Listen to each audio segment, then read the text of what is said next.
Good evening, folks. Welcome to Golem Telly, or welcome back to Golem Telly. Either way, I'm just glad you're here. I am your host, the magical Mr. E. Now, if you're anything like me, you've just finished putting up your Christmas decorations and you're in a properly festive mood. So, how's this for an idea? Why don't we take a look at the most Christmassy Batman story ever told? Now, this is what I'm talking about, folks. It's the official comic adaptation of Batman Returns. Let's take it over to Bat Camera 2 this instant. Let's stick it under the Bat Retroscope and let's zoom in.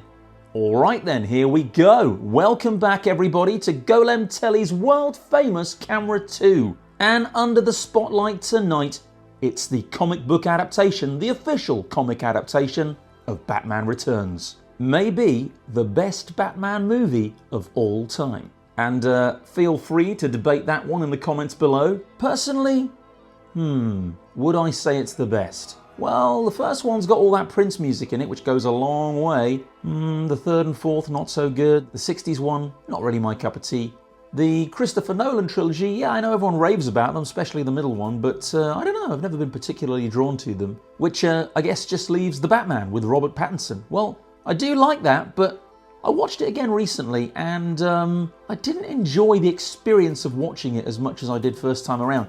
I still appreciate it was a fantastic film, but the Riddler just got on my nerves a bit. You know what I mean? Too angry, too dark, too grumpy sounding. And I think, I don't know, maybe they could lighten things up a little bit for the second one. I doubt they will, but anyway, where does that leave us? Yeah, Batman Returns might just be my favourite Batman movie. It certainly has a couple of absolutely brilliant performances from Danny DeVito and especially Michelle Pfeiffer in the roles of the Penguin and Catwoman. And there you can see them on the front cover in front of Michael Keaton's Batman. And in a way that's kind of appropriate because Michael Keaton's character is kind of relegated to the background for a lot of the movie. And it definitely ends up being the Penguin and Catwoman's movie. But I think actually they are three parts of a trio, all of whom are suffering, all of whom have a traumatic origin story. It's just that in Batman Returns, we get to see the way in which they all handle that differently. Batman is driven by his traumatic past to become a vigilante who fights crime. The Penguin craves recognition and acceptance and doesn't react very well when he doesn't get it. As for Catwoman, she is motivated purely by vengeance. And just in case you haven't seen the film and you don't want me to spoil it for you just yet, I'm going to spoil it by the end of the comic, I might as well tell you now. Their various responses to their trauma end up with significantly differing results for each character. As you can see here, this was a special edition comic that came out in 1992 at the same time as the movie, which came out in the summer of 1992. Actually, I think it was July, might have been June, don't know, doesn't matter. And on the left-hand side here, you can see that the writer was Dennis O'Neil and the main artist was Steve Irwin, both of whom have sadly passed away in recent years. Steve Irwin just last year, and I do believe he was only 63, so gone far too soon. And at the bottom of the cover here, you can see this army of penguins, all with missiles attached to their backs. And the penguins do play a fairly significant part in this story, as you will see. I do like this artwork very much. I love the colours. It's all very dark and blue, matching the tone of the film very well indeed. And the three main characters here are all brandishing their weapons of choice. Batman's got his batarang. Penguin here has one of his many umbrellas, this one with a blade coming out the end. And there's Catwoman with her whip, which completes the costume, which is, as you can see, rather racy, shall we say. All that black PVC guaranteed to warm up any chilly night. And that's worth mentioning here as well. It is set at Christmas time. This is a Christmas story. And actually, a lot of people say that Batman Returns is part of an unofficial Tim Burton Christmas trilogy, along with Edward Scissorhands and The Nightmare Before Christmas. What do you think? I reckon it is. Anyway, let's get into the comic, shall we? So very nicely presented here. I like this stuff on the left-hand side, makes it all very cinematic, as it should be. Here's a reminder of your main cast. It's not just Danny DeVito, Michelle Pfeiffer and Michael Keaton. You've got Christopher Walken in there too, playing a Max Schreck, and we'll be introduced to him pretty quickly. Plus you've got Michael Gough returning as Alfred Pennyworth, and Pat Hingle as Commissioner Gordon. Here on the comic adaptation credits, you'll note that it says Batman created by Bob Kane. This was at a time when Bill Finger still wasn't getting the recognition that he deserved. Batman was, of course, created by the two of them, Bob Kane and Bill Finger. Right, into the story. Gotham City, the past. 33 years ago to be precise, and we can see here on a wintry night it's the Cobblepot Mansion, the home of Tucker and Esther Cobblepot. Tucker Cobblepot actually played in the movie by Paul Reubens of Pee Wee Herman fame. And he also passed away recently at a very young age, only about 70. It's not fair, is it? Anyway, it's not just Tucker and Esther Cobblepot, because they have a new addition to the family. And it's this little fella here with the flippers instead of the arms. That's right, folks. That is Oswald Cobblepot. Harder to say that than you might think, by the way. Go on, give it a try. Oswald Cobblepot. And they keep him locked in a cage, which is poor parenting. But there's a reason they keep him in a cage, and that is because he is a very strange, feral boy who doesn't look a bit like the son that they probably envisaged themselves having once upon a time. In fact, he looks more like a penguin. And you can see him here grabbing the family pussy and eating him for dinner. Maybe if they'd given him his bottle earlier, that wouldn't have happened. So they've only themselves to blame, old Tucker and Esther. But they don't blame themselves. They blame Oswald. And so they decide to take him away and get rid of him. And where do they plan on doing this? Well, they take him to the park. They find a convenient bridge. They lift the little basket over the side and they drop it in the water. Job done, or so they think. Anyway, we don't really hear from the Cobblepots again in the rest of the story, apart from one brief reference, which we'll get to in due course. But Oswald, poor old Oswald, in his little Moses basket, drifts away into these tunnels where he is met by some penguins who happen to be living there. And they adopt him as one of their own. Back to the present day, and this is where we meet Max Schreck. And if you're wondering where you might have heard that name before, well, Max Schreck was, of course, the actor who played the vampire Nosferatu in the 1922 silent film. And horror fans should be getting pretty excited round about now, because Robert Eggers has his own updated version of Nosferatu coming out in a few weeks' time. It's going to be brilliant. Anyway, we also meet Max Schreck's son, Chip, and Selina Kyle, who is Max's secretary. And as we can see here, she is very meek. She tries to make a suggestion about these business things they're talking about, which I'll explain in a second, by the way. But she's very quickly put down. I'm afraid we haven't properly housebroken Miss Kyle yet. And Chip chipping in with, it's not the caffeine that gets us buzzed, it's the obedience. And she doesn't like it, but she doesn't have the strength of character to do anything about it. And this is where one of the key themes in this story starts to emerge. We have Selina Kyle here living in a very patriarchal environment, and, well, we're going to see how she responds to that and manages to break free of it and take control of her life. But it does take a few horrible incidents for her to get there, but get there she will, as you will see. And the business stuff they're talking about, by the way, is the new power plant that Max Schreck wants to build. And essentially, the simple story there is that he's purporting to build a new power plant that's going to be for the good of Gotham City. But what he really wants to do is build a giant machine that will drain Gotham's power and make him even richer and more powerful than he is already. So it's Christopher Walken who plays Max Schreck, and I always think that he looks exactly like the character he played in A View to a Kill, the Roger Moore James Bond film that came out, I think, in 1985. And the Bond villain that he played in that movie was called Max Zorin, so another Max, and also had this kind of shocking white hair, or it was a little bit yellower in that film. But even so, the two characters do look alike, and they do sound alike as well. I mean, after all, it is Christopher Walken. Frankly, I cringe, Mr. Mayor. Any good? I hope so. I'm going to have to keep that up throughout this whole comic. So as you can see, it is Christmas time, and Max Schreck goes out in front of his building to meet the people of Gotham City and to tell them how he loves them so much and just wants to give something back. But he forgets his speech. He realizes he's left it in his office on the top floor, wherever it is. And he says here, remind me to take it out on Selina. So another indication of how badly he treats his female assistant. But as he's giving his speech, this giant parcel arrives from out of nowhere. And, well, it's this chap here who's behind it. The chap behind the bars here. Of course, that is the Penguin, Danny DeVito's Penguin. And the parcel, as you can see, this one bursts open, and all of these bikers and hooligans come crashing out of it. And this is the Red Triangle Gang, controlled by the Penguin. And they're basically former circus performers who have teamed up with the Penguin in order to cause havoc wherever it's needed. In the midst of all this chaos, Selina Kyle comes running down. Mr. Shrek, you forgot your speech. And she's knocked over by these ghastly looking motorcycle riders with their great big skull heads and glowing eyes. Anyway, it all gets a bit too much for the cops to handle, so what are they going to do? Call for Batman. So up goes the signal.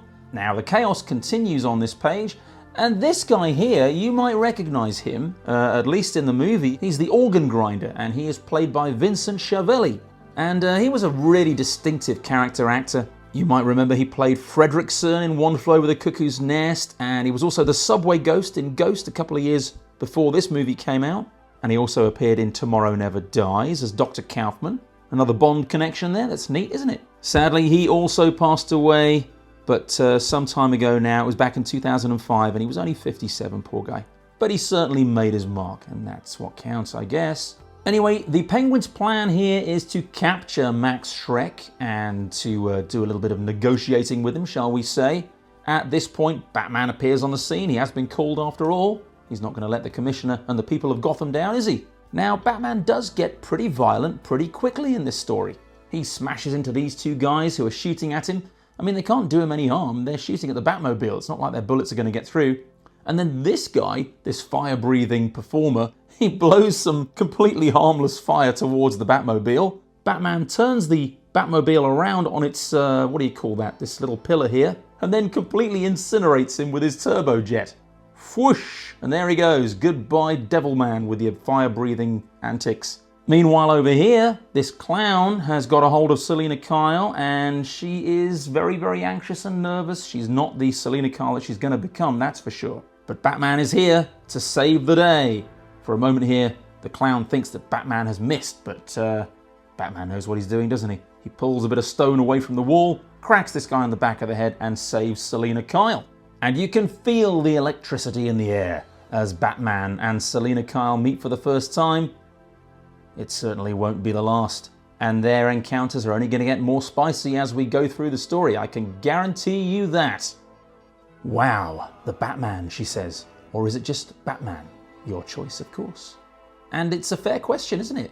I mean, is it Batman or the Batman? You tell me. What do you prefer? I think I'm going to stick with Batman. They exchange glances. He says, gotta go, a man of few words. And she says, well, that was very brief, like most men in my life. Now over here, Max Schreck thinks that he's escaped, but a manhole opens up and he disappears into the sewers below. And then we see Selina Kyle at home, and it's a pretty pathetic lifestyle by her own admission. To you I seem pathetic, but I'm a working girl, gotta pay the rent. And then she listens to her answer phone messages, and at the very end, she receives a message from herself saying, Selina, this is yourself calling to remind you to bring home the Bruce Wayne file because the meeting's Wednesday and Max Slavemaster wants every pertinent fact at your lovely tapered fingertips. And she realizes she's got to go back to the office. And this is where we see the Penguin for the first time. This amazing makeup that he wore in the movie, Danny DeVito, apparently took 4.5 hours to put it on every day. Unbelievable. And he blackmails Max Schreck here. He says he's got some documents that prove that he has been pumping toxic waste into Gotham's water supply. And so he manages to convince Schreck to help him to become a member of society, to be accepted by the people of Gotham, which Schreck agrees to help him to do. He hasn't got much choice, really. Here you can see Max Schreck holding the severed hand of his former business partner, which the Penguin has managed to acquire. Remember, Max, you flush it, I flaunt it. And so the pantomime that they stage takes place over these panels here. One of these performers pretends really to steal the mayor's baby, disappears down a manhole. There's a lot of that going on in this story actually, disappearing down manholes. But before you know it, The Penguin apparently has saved the day, rescuing the mayor's son and becoming an instant Gotham City hero. And Bruce Wayne is at home with Alfred. Alfred's decorating the tree there. It's a huge tree, isn't it? Wow, look at that, bigger than mine.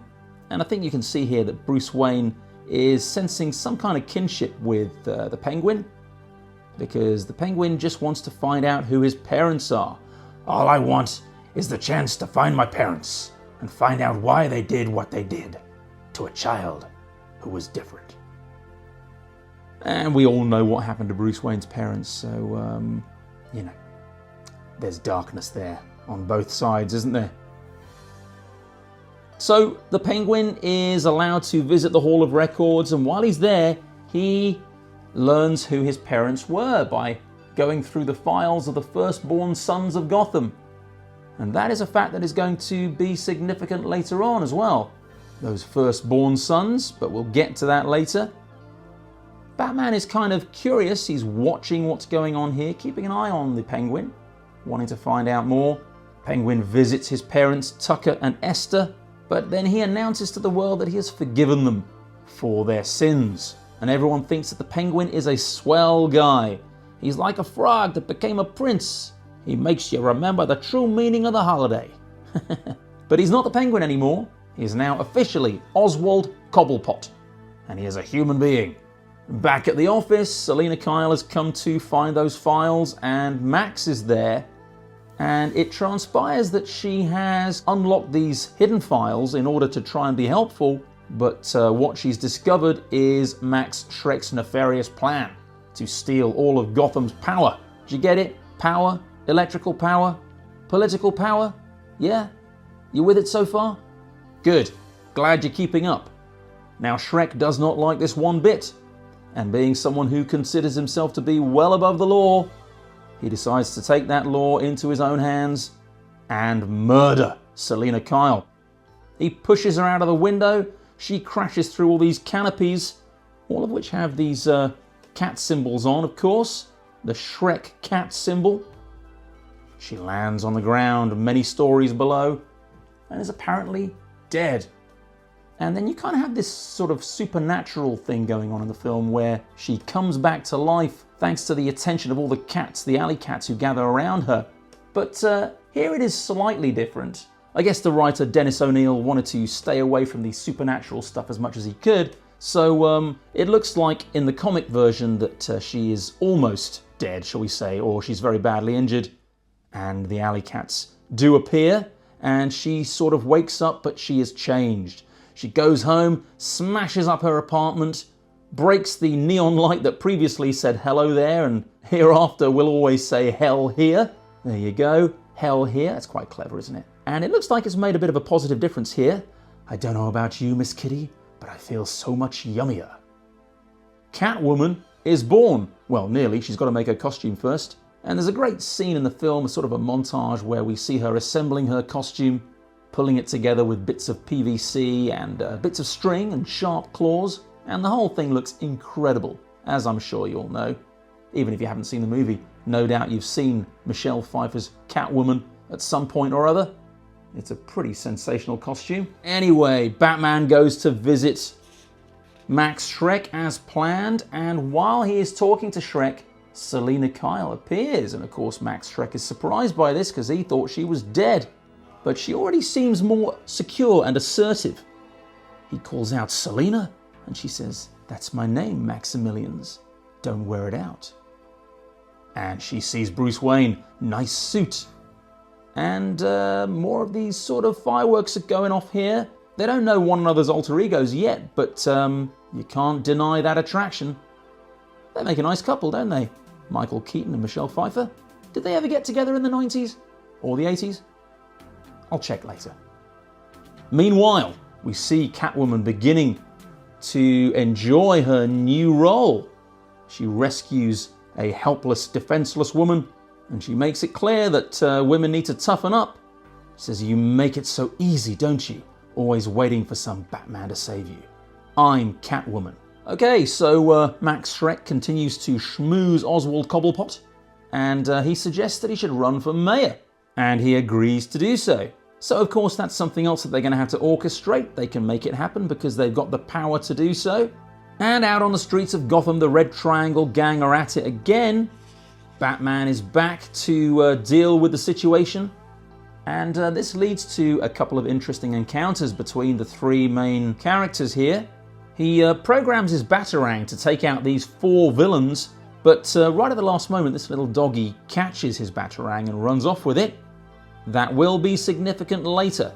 Incidentally folks, if you have any interest in narrative structure theory, and let's be honest, who doesn't, then you might be interested to know that that's what you call the Chekhov's gun theory.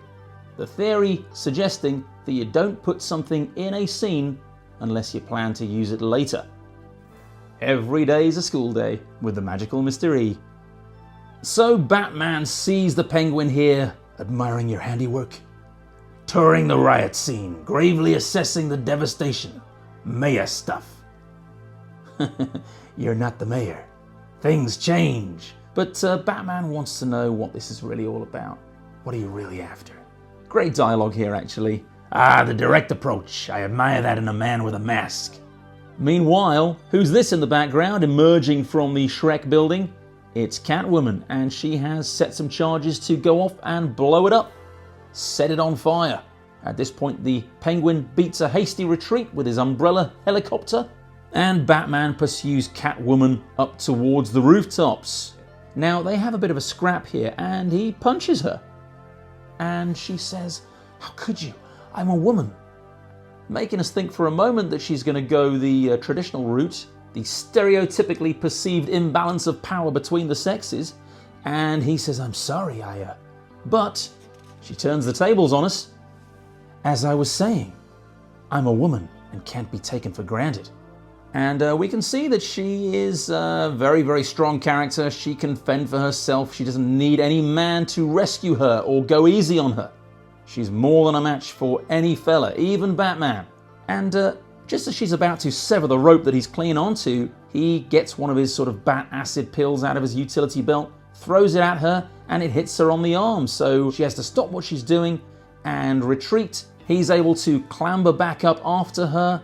And she says to him, "Who are you? Who's the man behind the bat? Maybe he can help me find the woman behind the cat." It's good stuff. And she jabs her claws into his side here, scratching him badly, at which point he pushes her away and she falls. He didn't mean to do it, but, she had her claws jabbed in his side. What do you expect? So she goes plummeting to the earth, lands in this truck full of sand. Now, a little later on, you have the Penguin and Catwoman getting together, and they decide to frame Batman to ruin his reputation. So they hatch a plan, and the plan involves kidnapping the beauty queen, the Gotham beauty queen known as the Ice Princess, and murdering her and blaming it on Batman. There you go, Chekhov's gun, see what I mean? Batman's Batarang.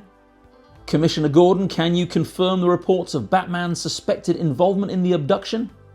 The evidence is circumstantial. We found this stained with blood. So Batman has to rush off to Gotham City Central in order to deal with this mess. He parks his car and he puts the shields on, and there's a slightly dodgy CGI scene in the movie. You can really tell it's early CGI when you watch it, certainly compared to all the other practical effects in the movie. But anyway, he parks his car, and as soon as he's around the corner, the Red Triangle gang appear, and they start getting to work on sabotaging Batman's Batmobile.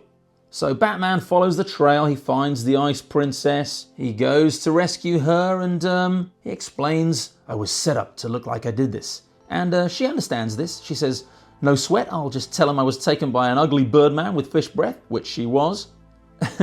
At which point, Catwoman appears again. She has a habit of popping up at the least opportune moment for Batman. And she spirits the Ice Princess away, and Batman has to chase after them. Meanwhile, they've finished working on the Batmobile over here, and they lock up the shields again so that he doesn't notice. Catwoman takes the Ice Princess to the top of the building. She's right on the roof ledge here, and Batman tells her to just move slowly towards him, away from the edge. But at that moment, here's the rest of the plan coming to fruition. It's the Penguin with his dart, his umbrella, full of bats, and he lands them right near the Ice Princess's feet. They emerge from the opened umbrella. She panics and falls to her death, and it looks from down below as though Batman has pushed her. Oh dear. At that precise moment, as she falls to her death, thousands of bats come flying out of the Gotham City Christmas tree. "Rats with wings, do your things," says the Penguin. And the cops think that it's Batman, and of course they open fire. They don't capture him, but he falls and is met by Catwoman. And this is a very steamy scene in the movie. She straddles his chest, and Batman notices a bit of mistletoe. He says, "A kiss under the mistletoe? Mistletoe can be deadly if you eat it." To which Catwoman replies, "But a kiss can be even deadlier if you mean it." And that little exchange is also going to be playing a significant part in the story later on. She says, "You're the second man who killed me this week." She's talking about Max Schreck, of course, as being the first one who killed her. And then Batman, when he pushed her away after she jabbed him in the ribs, she says, "I've got 7 lives left, but maybe you should retire." Anyway, he's not having any of it. No. He's got to get back to his Batmobile. Now the Penguin, with the wind in his sails here, thinks that he's got a chance with Catwoman. He says, "Outstanding, you're Beauty and the Beast." And she's not very happy because she didn't realize that he was going to kill the Ice Princess. But even so, he says, "What are we waiting for? Let's consummate our fiendish union." And she says, "Oh, please, I wouldn't touch you to scratch you."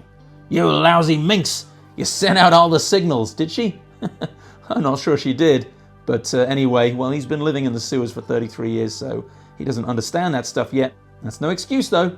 Anyway, he says he doesn't think he likes her anymore and flings one of these helicopter umbrellas at her, which catches her and takes her high into the sky. And when she manages to break free of it, she goes plummeting once again. What's that, the third time? This time through a glass roof, and I think, is that another life gone? Is that 3 lives down? I've lost count. But anyway, she's not dead, that's the main thing. The tampered with Batmobile is now under the control of the Penguin, so he goes to his remote control station and starts driving Batman's Batmobile through the crowds of Gotham's citizens. And everyone thinks that Batman has gone crazy, so they've really done a good job in smashing his reputation to smithereens. But eventually, Batman does manage to retake control of the Batmobile.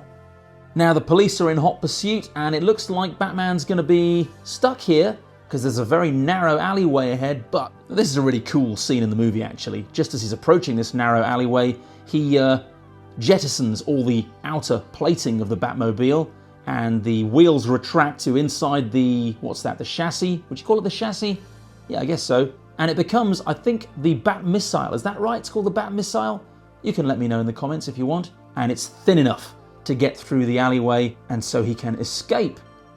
While he was in the car being controlled by the Penguin, he was able to record all of the Penguin's outbursts. And let me just take you back here a moment. You can see here, "You gotta admit, I played this stinking city like a harp from hell," and other similar stuff that Batman is going to use now to condemn the Penguin.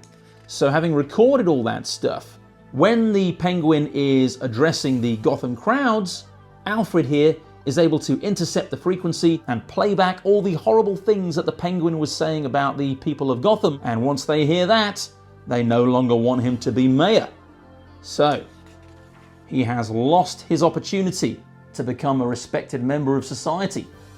He escapes and goes back to his underground lair and discards the persona of Oswald Cobblepot, and he becomes the Penguin once again. "My name's not Oswald, it's Penguin. I am not a human being, I'm an animal."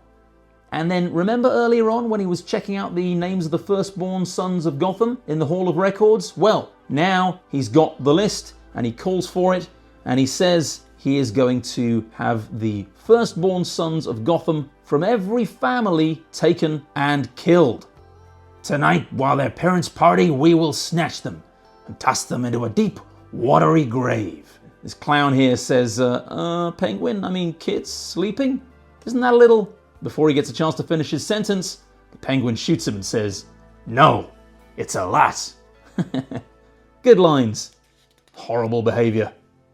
Batman has a party to go to at Shrek's, and Michelle Pfeiffer's Catwoman is going to be there, but They get to dancing, and at this point they still don't realise they're in fact dancing with their arch enemies. Selina Kyle reveals that she's going to kill Max Schreck. And Batman says, no, don't do it. And here is where they share that exchange again, because they see the mistletoe and she says a kiss under the mistletoe can be deadly if you eat it. And he responds, but a kiss can be deadlier if you mean it. The penny drops for both of them. They carry on dancing just for a few moments until they can figure out what to do, at which point there's another big explosion. And it's the Penguin. And he intends to carry out his plan to snatch all the firstborn sons of Gotham, including Max Schreck's son, Chip. But Schreck intervenes here. He says, no. If you have one iota of human feeling, take me instead. I'm the one you want. Not Chip, please, Penguin. Isn't it Max you want to see immersed to his eyeballs in raw sewage? Okay, you have a point. Plus, the hysterics are getting on my nerves. He says, let Newt Rockne live. I had to look that one up. Newt Rockne was a famous American football player, like at the beginning of the 20th century, and then an even more successful American football coach for Notre Dame. I think he won lots of awards and trophies there or something, I don't know. Don't know much about American football, I'm afraid. Sorry, folks. Feel free to educate me in the comments. But anyway, that's who Newt Rockne was. Meanwhile, the Penguin disappears below with Max Schreck, and the plan to take the firstborn sons is underway. It doesn't actually last very long in both the movie and in this comic book adaptation. Batman's onto it pretty quickly and he foils the plan. There goes the organ grinder, who was driving the train that was going to take all the firstborn sons away. And the message is relayed to the Penguin here by way of this monkey. Dear Penguin, the children regret they're unable to attend. Have a disappointing day, Batman. And there's an interesting story, or a fun story I should say, perhaps not for Danny DeVito, but when they were filming this scene, the monkey who was delivering the message, when it got to Danny DeVito's feet, how can I put this? It leapt for his nethers, and they had to drag the monkey off him before it caused him untold damage. My goodness me, talk about a traumatic event. That would turn me into a supervillain, I think, if it happened to me. With all of his plans failing, he resorts to, what is this, Plan C? And that is to send his army of penguins with missiles strapped to their backs into Gotham to blow it to pieces, or at least to kill a lot of people. But Batman's on the case. I don't know what this is called, a bat boat, bat skidoo, I don't know. But he races through the tunnels and he's trying to locate the Penguin. Meanwhile, Alfred is at work on the frequencies yet again, and just before the missiles are launched, he manages to jam that frequency and that threat is averted too. Penguin is fed up now. It's just not going for him. All of his naughty plans are falling to pieces. I'm just starting to lose my temper now. He jumps into his duckmobile, I love that, and he heads for the surface. Meanwhile, Max Schreck, who is imprisoned in this cage, he manages to trick the monkey into giving him the key, so he escapes too. Now Batman, who is homing in on the Penguin's signal, bursts through this grate here and crashes into the duckmobile and sends the Penguin flying. As that's happening, Catwoman appears, and you can see that her costume is starting to fall to pieces here. And that kind of mirrors her descent into this self-destructive spiral.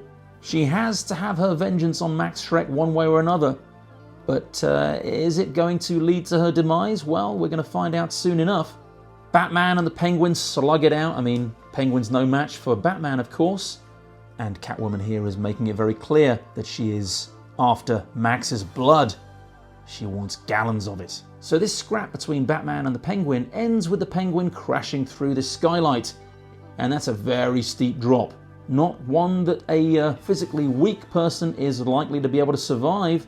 And Max Schreck here is trying to talk his way out of this situation with Catwoman, but it's not going to do him any good.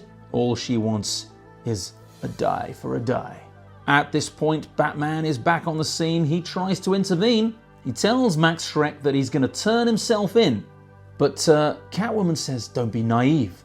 The law doesn't apply to people like him or us. I think she's probably right, but Batman nobly says, wrong on both counts. And he's desperate for her to back away from this course of action because he can see that it's going to end in disaster.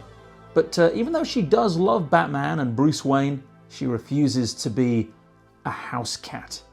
He tries to reassure her that he won't declaw her, and he says to her, "Don't you see? We're the same, split down the middle. I love you, Selina." I love you too, Bruce. I don't think they tell each other that in the movie. I'm pretty sure they don't, but maybe my memory's playing tricks on me. Just like a fairy tale, I could live with you in your castle forever. I just couldn't live with myself. Doc. So, yeah, she can't take the easy route. She's got to have vengeance and stand up for herself. This is the point where Max realizes who they both are. "Selina Kyle, you're fired." And "Bruce Wayne, but why are you dressed up as Batman?" He is Batman, you moron. Was. And he shoots Batman. I mean, it just does enough to knock him out for a moment. And Catwoman takes the opportunity to try and finish off Max Schreck here. She says to him, "You killed me. Batman killed me. Penguin killed me. 3 lives down. Got enough bullets to finish me off?" And Max is all like, "One way to find out." And he shoots her. 4. And again, 5.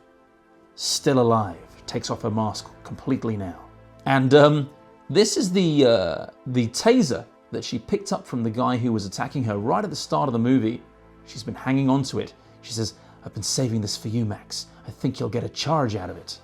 Batman comes to and tells her to stop. He takes his mask off completely so that she can see his human face, just as he can see hers now. But she will not be swayed. He shoots her again, 6, and again, 7. All good girls go to... Well, he's out of bullets, and she's got 2 lives left. And she says, "I think I'll save 1 for next Christmas. Meantime, how about a kiss, Santa Claus?" And she plants the deadliest kiss on Max Schreck here, and electrocutes the 2 of them. Not just the taser, by the way. She's plugging them both directly into the city's power grid here, so she fries along with him. But when it's all over, we can see here what looks like the charred remains of Selina and Max. Now, in the film, it's slightly different. We don't see Selina's body. And as far as I know, I think that's because the character of Catwoman proved to be so successful and so popular in like test screenings and so on, that they decided not to kill her off. And they actually filmed another scene right for the end of the movie, which doesn't appear in this comic adaptation, which we'll talk about in a second. But anyway, Batman thinks that's the end of Catwoman.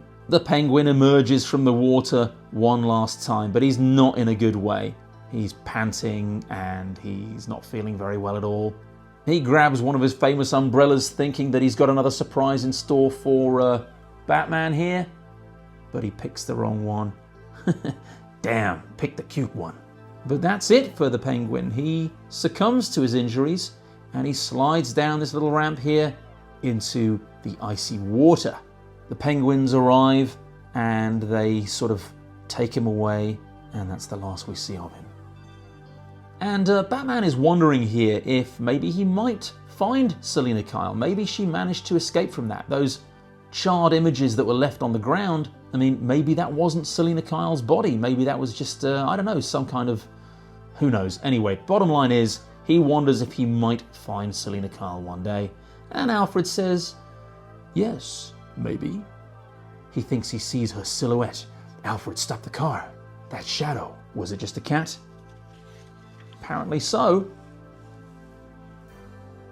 Because the story ends with Bruce taking the cat into the car and heading home to Wayne Manor.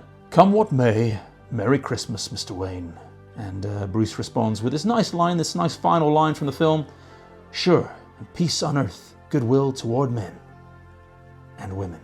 Now that additional scene that I mentioned a few moments ago is actually a great shot of Catwoman gazing up at the bat signal in the Gotham night sky.